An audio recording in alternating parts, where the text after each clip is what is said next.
आप देख रहे हैं मिशन न्यूज़, पाकिस्तान की आवाज़।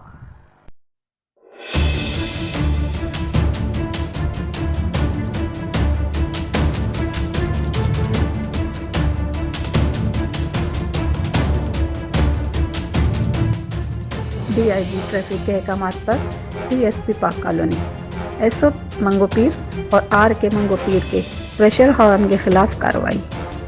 SO मंगोपीर मोहम्मद रियाज और RK इमरान और अमला मंगोपीर अवाम के लिए अवाम दोस्त साबित हुआ। SO मंगोपीर मोहम्मद रियाज और RK मोहम्मद इमरान से टैंकर ड्राइवर खौफजदा, अब अपने पास गाड़ी के कागजात रखने पर मजबूर,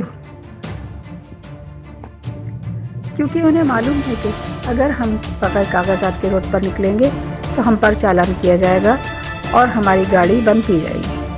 और डिस्ट्रिक्ट वेस्ट के सरपरस्त आला जवारू चंद का कहना था कि SO मंगोपीर मोहम्मद रियाज और RK मोहम्मद इमरान और उनके अमले की जितनी भी तारीफ की जाए कम है, और कहा कि इसी तरह अगर ये काम करते रहे तो कोई भी ट्रैफिक के रूल्स को तोड़ने की कोशिश नहीं करेगा और कोई हादसा ना होगा।